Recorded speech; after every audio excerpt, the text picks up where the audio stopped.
మళ్ళీ తెలంగాణలో ఈ ఉద్యమం అనేది ఏమైనా రాబోతుందంటారా? ఆంధ్ర, తెలంగాణకి సంబంధించి? ఇంతకీ కళ్యాణ్ బాబు గారు ఏమన్నారండి? పచ్చని కోనసీమ మీద తెలంగాణ వాళ్ళు కళ్ళు పడ్డాయేమో, దిష్టి తగిలింది అన్నట్టు మాట్లాడారు. తెలంగాణ నాయకులు అన్నారు ఆయన. ఉమ్. అసలు ఆయనకి ఏమన్నా బాధపడితే కోస్తా రాయలసీమ బాధపడాలి, కానీ తెలంగాణ ప్రజానీకం, తెలంగాణ ఉద్యమకారులు బాధపడతాం ఏంటి? ఏదో యథాపలంగా అన్నారు. ఆయన ఏమన్నారు? నేను ఇక్కడ పుట్టుంటే ఏం జరిగేది బ్రహ్మాండంగా అన్నారు. పుట్టుకుపోవటమే తప్పు జరిగినట్టు ఒక విధంగా. అది కూడా కాకుండా నేను అసలు తెలంగాణ ఉద్యమంలో నేను ఉంటే గనక, నాయకుడిని ఉంటే కనుక, ఉంటే కనుక ఆంధ్ర నాయకులు చుక్కలు చూపించేవాడిని అని చెప్పి ఛాలెంజ్ చేశాడు. కోస్తా రాయలసీమ ఆంధ్రనే ప్రదేశం అన్నారు, కానీ కోస్తా రాయలసీమ తెలంగాణ అది వేరే సంగతి. ఆ నాయకులు చుక్కలు చూపించేవన్నారు. అసలు తెలంగాణ ఉద్యమం ఏంటి, తెలంగాణ అసలు ఏం అద్భుతంగా మాట్లాడారు. నేను తెలంగాణ చాలా గట్టిగా మాట్లాడారు. ఆంధ్ర మీద ఆయన ఎలా మాట్లాడారో అలా మాట్లాడారు. అందుకని ఎప్పుడైనా తెలంగాణ పక్షంలో ఉన్నారు కదండి. నాకు ఆశ్చర్యంగా ఉంది. ఏమైనా బాధపడితే మేము మాట్లాడాలి. ఎందుకంటే సమైక్యాంధ్ర ఉద్యమంలో చనిపోయిన వాళ్ళ గురించి ఒక కన్నీటి బొట్టు కూడా రాల్చలేదు, కనీసం పరామర్శించలేదు. ఆ రోజుల్లో కోర్టుకి ఏం జరిగినా సరే హంసతోలిక తలపాల మీద సేనిస్తే ఆయన ఉన్నారు అని ఎవరన్నా అక్కడ వాళ్ళు బాధపడాలి. కానీ లేదా ప్రత్యేక హోదా ఉద్యమంలో అక్కడ వచ్చి ఆయన ఏదో 4 మాటలు మాట్లాడి నేను ఆమరణ దీక్ష చేస్తాను, ఇంకోటి చేస్తాను, ఒంటికి కారణం రాసుకొని మాట్లాడి వెళ్ళిపోయి మళ్ళీ ప్లేట్ తిరగేసినట్టు అయిపోయారు అని కోస్తా రాయలసీమ ప్రజలు బాధపడాలి. కానీ అదేంటండి, ఆయన బహుశా తెలిసి ఉండదు. తెలంగాణలో సమాజం ఎంతమంది రాజకీయ నాయకులు, కొంత ఇప్పుడు తెలంగాణ ఆ రోజు కేసీఆర్ గారు అన్నారు, ఇంకోటి ఉన్నారు. ఎస్, ఆ రోజు మేము ఒక మాట, బాధ కలిగేటట్టు మాట అన్నారు కాబట్టి గట్టిగా మేము పోరాడాం అందరితో కలిపి. కానీ ఇవాళ ఆయన మళ్ళీ అధికారంలోకి వచ్చిన తర్వాత 95% కొంత చేంజ్ జరిగినాయి. ఏం జరిగింది? ఎవరికి ఇబ్బంది జరిగింది చెప్తున్నాండి. ఎవరికి ఇబ్బంది జరిగింది? సరే, అయిపోయింది. ఇప్పుడు విశాఖ ఉక్కు కర్మాగారం కోసం ఎవరు ప్రాణం అర్పించారు? తెలంగాణ దిష్టి తగిలిందా? తెలంగాణలో ఉన్న ప్రజానేకం, సాయిరెడ్డి ఎక్కడ, గుప్తా గారు ఎక్కడ, కరీంనగర్, వీళ్ళందరూ కూడా విశాఖ ఉక్కు ఆంధ్ర లెక్కని ప్రాణాలు అర్పించారు.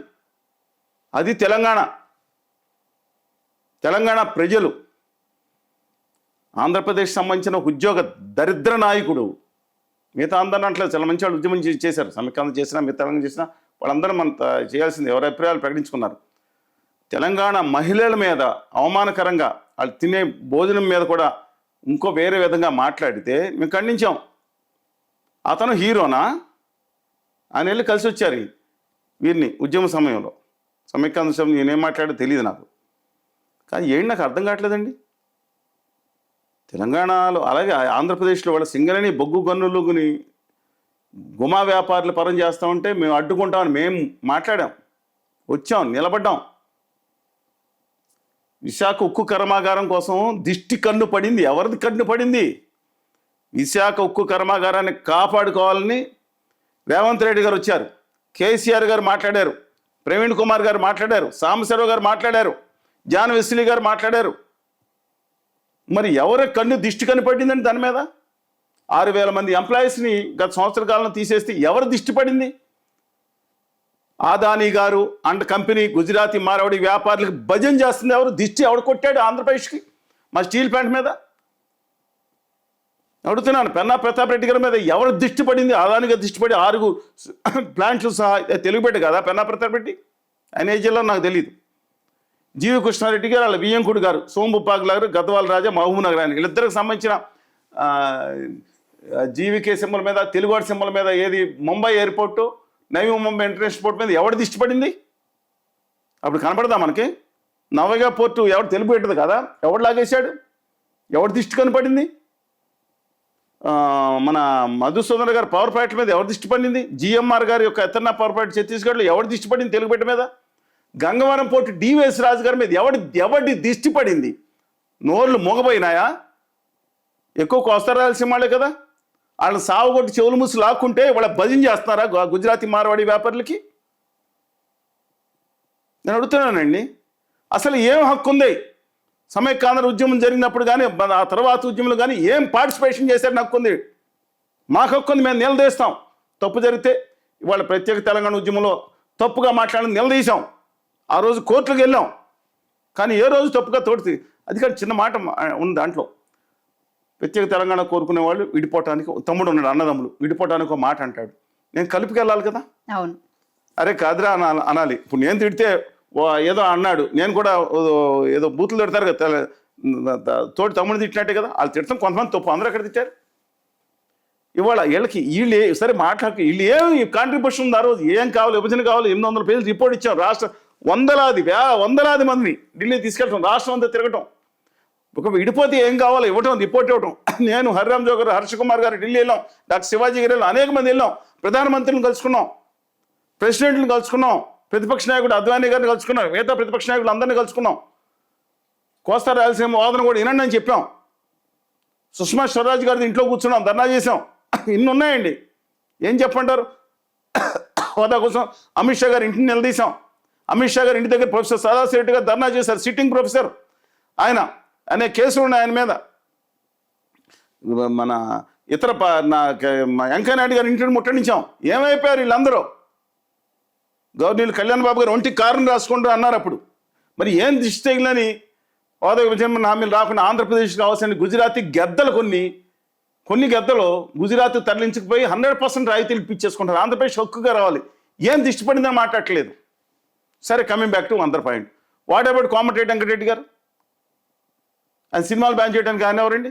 నేను సినిమాటోగ్రఫర్, మంత్రి గారు అయితే ఉండొచ్చు. ఇప్పుడు మీరు ప్రయత్నించారు, నేను అంటలా పులిచింతల దాంట్లో. ఇప్పుడు ఏంటంటే ఇష్యూని కాంట్రవర్షియల్ చేయదలుచుకున్నారా? అంటే క్షమాపణ చెప్పి తీరాలి. ఓకే, క్షమాపణ చెప్పాలంటే ముందు కోస్తా రాయలసీమ ప్రజలను కూడా అన్న మీ నాయకులు అందరూ ఉన్నారు, వాళ్ళు ముక్కు నెల క్షమాపణ చెప్తారు, బూతులు తిట్టారు. కళ్యాణ్ బాబు గారు బూతులు కూడా తిట్టలేదు. ఏ మాటగా మాట మాట్లాడుకుందాం.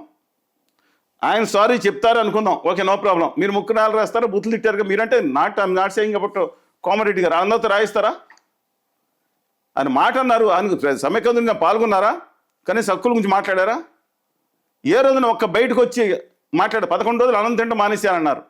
ఇంకోటి, కోస్తా రాయలసీమకి వెళ్ళి ఏమన్నారు, తెలంగాణ వాళ్ళు ఇక్కడ తరివేశారని. ఎవరు తన్నారండి? ఎవరు తరివేశారండి? కొన్ని పొరపాట్లు జరిగినాయి. గాంధీ గారి మీద, జడ్జి గారి మీద, రాజగోపాల్ గారి మీద, అలాగే జయప్రకాష్ నారాయణ మీద జరిగింది. I'm not denying that. After that ఏం జరిగిందండి? ఎవరిని తరిమేశారు అంటే అక్కడ కోస్తాకి వెళ్ళి తెలంగాణ వాళ్ళ మీద ఏం జరుగుతుంది? దీనికి సంబంధించి ఇటు పవన్ కళ్యాణ్ కూడా ఒక వివరణ ఇవ్వడం జరిగింది. ఏమన్నారంటే ఆయన చూడలేదండి అది. అదే చెప్తున్నాను మీకు. అదే రాజోలు నియోజకవర్గంలో ఉప ముఖ్యమంత్రి శ్రీ పవన్ కళ్యాణ్ గారు పర్యటించిన సందర్భంలో రైతులతో ముచ్చటిస్తూ చెప్పిన మాటలను వక్రీకరిస్తున్నారు. ఇరు రాష్ట్రాల మధ్య సృహద్భావ ఆయన ఇచ్చినట్లేదు, నేను అనలేదని రాయలేదు అనుకుంటాను. పార్టీతో ఇప్పించుంటారు. అవును, జనసేన పార్టీ నుంచి ఇప్పించుంటారు.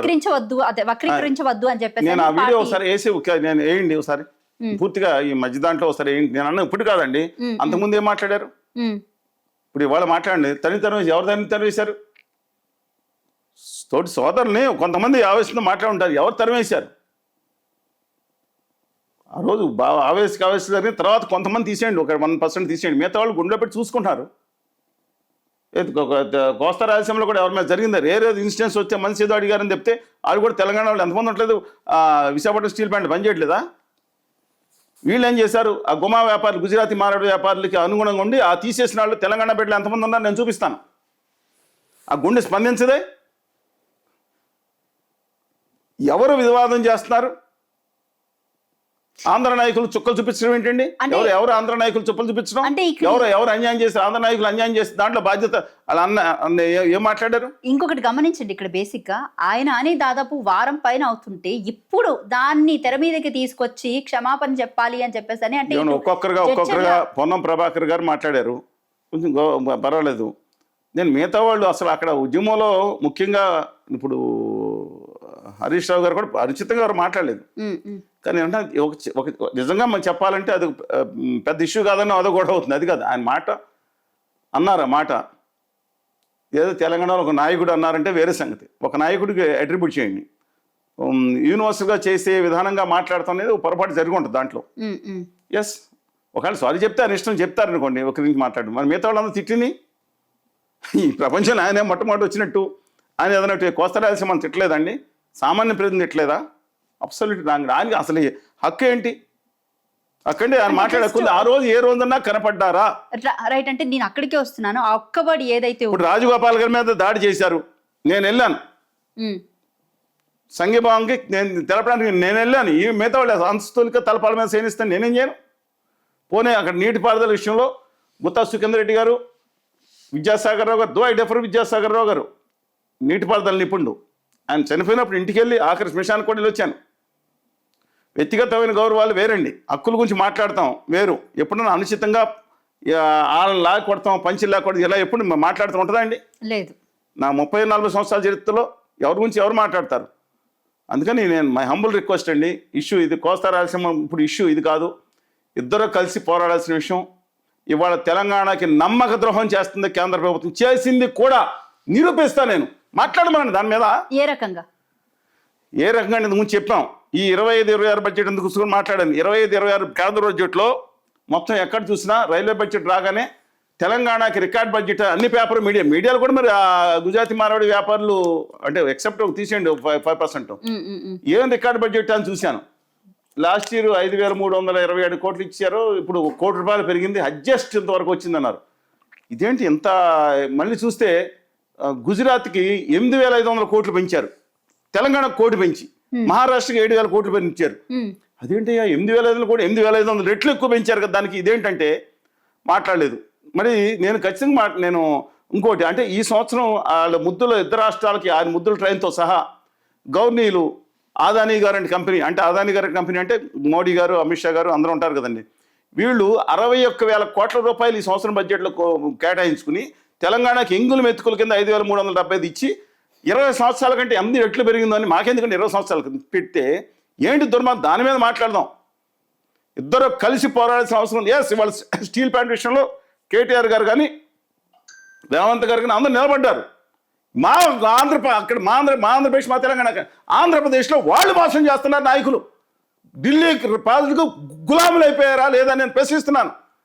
నేను వాళ్ళ దీంట్లో కొంతమంది వ్యాఖ్యలు చేస్తుంటారు, వాళ్ళ తల్లిదండ్రులు పెంచిన సంస్కారం ఉంటుంది కదా, ఈ వ్యాఖ్యలు అది మంచి వ్యాఖ్యలు చేసినా విమర్శలు చేసినా బూతులు వ్యాఖ్యలు చేసినా వాళ్ళకే చెందుతాయి. వాళ్ళ పెంపకం ఉంటుంది కదండి, వాళ్ళకే చెందుతాయి. డైరెక్ట్గా చెప్తున్నా. నేను అడుగుతున్నా, వాళ్ళు జరుగుతుంటే మొత్తం తెలంగాణలో నాయకులు కూడా మాట్లాడుతుంటే అక్కడ ఆంధ్రప్రదేశ్లో పాలకులకి ముఖ్యమైన నాయకులు 3 నాయకులకి ఇవాళ ఆదానీ గారికి భజన చేస్తున్నారా? విశాఖపట్నం స్టీల్ ప్లాంట్ మూసేస్తా, మార్వాడి నక్క పల్లి ఫ్యాక్టరీ అని ఒకటి ఉందండి, అక్కడ పెడుతున్నారు కదా, దానికి ఆంధ్రప్రదేశ్ ప్రజలు కట్టిన పొళ్ళు కొట్టిన నిధుల నుంచి దానికి రాయితీలు ఇస్తానంటారు. విశాఖపట్నం 6,000 మంది తీసేశారు, దాంట్లో కోస్తా రాయలసీమ తెలంగాణ ప్రజలు ఉన్నారు. దాని గురించి మాట్లాడరా? ఎందుకంటే స్టీల్ ప్లాంట్ విషయంలో అసలు ఏం జరుగుతుంది? ప్రైవేటీకరణ చేద్దామని నేను అడుగుతున్నాను. తెలంగాణ నాయకులు కూడా ఇంకోసారి అడుగుతున్నారు, రండి, మీరు రండి, మీరు ఎక్కడికైనా తిరిగి హక్కు తెలుగు పెట్టలుగా నేను చెప్తున్నాను. విశాఖపట్నం కూర్చొని సిగ్గు వస్తుంది కొంతమందికి, ఒంటికి కారం రాసుకోమని నేను తప్పుగా మాట్లాడను, ఆయన మాట్లాడారు. ఇవాళ ఏం జరుగుతుంది చంద్రబాబు నాయుడు గారి విషయంలో అడుగుతున్నాను. చంద్రబాబు నాయుడు గారు ఏం చేస్తున్నారు? వాళ్ళకి పనిచేసి నేను ఒకటి చెప్తాను, steel plant of authority of India limited ఏదైతే ఉందో ఆ పర్ క్యాపిటల్ ప్రొడక్షన్ కంటే ఇక్కడ మన విశాఖపట్నం స్టీల్ ప్లాంట్ ఎక్కువ ప్రొడక్షన్ చేస్తున్నారు. ఒక క్యాప్టివ్ మనీ ఎందుకు తెచ్చుకోలేకపోతున్నారు? ఇక్కడ సింగరేణి కాలుష్యం ఆ గుమ్మ వ్యాపారులకు అమ్మేద్దామన్నా? నాకు అర్థం అవ్వట్లేదండి. వాళ్ళ గ్యాస్ కూడా చెప్తున్నాను, ఏం చేస్తున్నారంటే ఆంధ్రప్రదేశ్లో గ్యాస్ ఉన్నా, తెలంగాణ భూభాగంలో బొగ్గు గనులు ఉన్నా మా తెలుగు ప్రజలకు సంబంధించింది అది. మేమేం చెప్పాం ఆ రోజు, గ్యాస్కి ఒక్కొక్క ఇంటికి ₹100 చొప్పున మా గ్యాస్ సప్లై చేసి తెలంగాణకు సప్లై చేసి తర్వాత బయటికి పట్టుకెళ్ళి మనం. ఎస్, తెలుగు జాతి సొత్తు అది. మీరు ఎవరన్నా నన్ను ఏమనుకోండి, నేను కాదు, పార్లమెంట్ స్టాండింగ్ కమిటీ 50% ఇవ్వాలంటే అక్కడ దాని గురించి ఎందుకు మాట్లాడరు? అబ్సల్యూట్గా.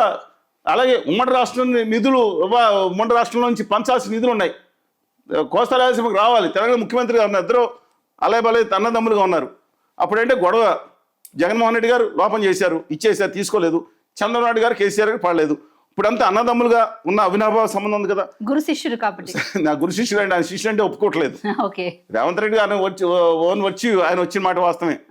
చంద్రబాబు ఆశీస్సులతో వచ్చారు, నేనేం అనుకోవట్లేదు. ఉంటే కొంచెం ఉండొచ్చు, 1%. టీడీపీ పార్టీలో ఈయన కూడా మెంబరే కదా. మెంబర్ అండి, అందరూ మెంబర్స్ అండి. ఆయన మెంబర్, టీడీపీ ఉన్నాళ్ళందరూ ఎవరు మెంబర్స్ కాదు అక్కడ, అందరూ ఒకప్పుడు టీడీపీ మెంబర్సే. That's different issue.